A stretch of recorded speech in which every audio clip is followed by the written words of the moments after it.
Hi friends, இப்போ நான் என்ன பண்ண போகிறேன் தெரியுமா? நான் சிக்கன் குழம்பு வைக்க போகிறேன். ஒரு செகண்டில் கட் பண்ணி எடுத்துக்கினேன் வெங்காயம் தக்காளியை. இப்போ ஒரு கடாய் வச்சு அதில் கொஞ்சம் எண்ணெய் விட்ருங்க. எண்ணெய் விட்டு எண்ணெய் காஞ்சதுக்கப்புறம் பட்டை, லவங்கம், ஒரு அன்னாச்சி பூ எல்லாத்தையும் போட்டு அப்படியே பொரிச்சிடுங்க. பொரிச்சிட்டு இப்போ நான் பொடியாக கட் பண்ணி வச்ச வெங்காயத்தை எடுத்து போட்டு போகிறேன். நான் ஒரு 6-7 வெங்காயம் கட் பண்ணி வச்சுருக்கேன். வெங்காயம் மீடியமான சைஸு, அதனால் ஒரு 7 வெங்காயம் கட் பண்ணி வச்சுருக்கேன். ஏன்னா குழம்பு நான் இட்லிக்கு வைக்கிறேன். சாதத்துக்கு இருந்தால் வேறு மாதிரி கொஞ்சமாக தான் போடுவேன். வேறு மாதிரி தேங்காய் அரைச்சி ஊற்றி நல்லா நிறையா தேங்காய் ஊற்றி வைப்பேன். இப்போ இது லைட்டாக தான் தேங்காய் ஊற்றும் ஃபைனல் டச்சிங்கில். இது கூட இஞ்சி பூண்டு பேஸ்ட்டு, வெங்காயம் நல்லா வதங்கினோடனே இஞ்சி பூண்டு பேஸ்ட்டு போட்டு வதக்கிக்கோங்க. நல்லா வதங்கினது ரெண்டும் சேர்ந்து பச்சை வாசனை போனதுக்கப்புறம் கட் பண்ணி வச்ச தக்காளி பழத்தை எடுத்து அது கூட சேர்ந்து நல்லா கலந்து விடுங்க. நல்லா வதங்கட்டும். இந்த அளவுக்கு சாந்து தொக்கு மாதிரி வரணும். எண்ணெய் பிரிஞ்சு வந்திருக்கா, இந்த அளவில் வரணும். அப்போ தான் நம்மளுக்கு அந்த குழம்பு நல்லாயிருக்கும். இட்லிக்கு நார்மலாக வைக்கிற சாதத்துக்கு வைக்கிற மாதிரி குழம்பு வச்சா இட்லிக்கு டேஸ்ட்டு செட் ஆகாது. இப்போ நான் க்ளீன் பண்ணி வச்ச சிக்கன் எடுத்து அதில் போட்டுடுறேன். நான் ஒரு 1.25 கிலோ சிக்கன் எடுத்திருக்கேன்.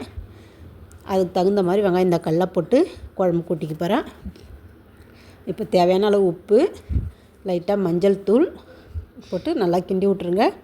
நல்லா கலந்து அந்த உப்பு எல்லாத்துலேயும் கலக்கிற மாதிரி கலந்து விட்டுங்க. நான் ஒரு 4 ஸ்பூன் அளவுக்கு மல்லித்தூள் போட்டுக்கிறேன்.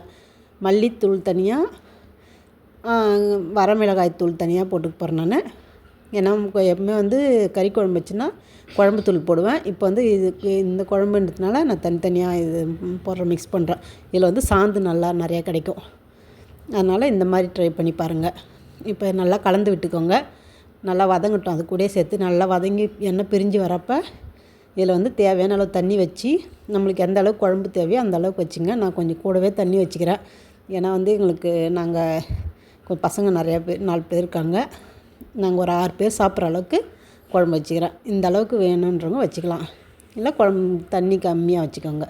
இப்போ நல்லா கொதித்து எண்ணெய் பிரிஞ்சு வந்திருக்கு. இந்த ஸ்டேஜில் நான் லைட்டாக ஒரு 4 பல் தேங்காய் ஊற்றி கலந்து விட்டுக்கிறேன். இது இப்போ தேங்காய் வேகிறதுக்காக ஒரு பச்சை அந்த ஸ்மெல் போகிறதுக்காக ஒரு 2 நிமிஷம் கொதி வரட்டும். அதுக்கிடையில் ஒரு காஃபி போட்டு வந்துடலாமா? இது நைட்டு டின்னருக்கு இட்லிக்கு நான் இப்போயே குழம்பு வைக்கிறேன். ஏன்னா இப்போ இன்னும் கொஞ்சம் நேரம் கழிச்சு எப்படியும் டிஃபன் செய்ய வேண்டிய டைம் வந்துடும். அதனால் நான் குழம்பு வச்சு ரெடி பண்ணி வைக்கிறேன். என் வேலை முடிஞ்சிட்டு இந்த அளவுக்கு நீங்களும் வீட்டில் ட்ரை பண்ணி பாருங்கள். நான் செஞ்ச மெத்தடில் ட்ரை பண்ணி பாருங்கள். இட்லி தோசைக்கு சூப்பராக இருக்கும். நான் காஃபி குடிக்க போகிறேன். வாங்க காஃபி குடிக்கலாம்.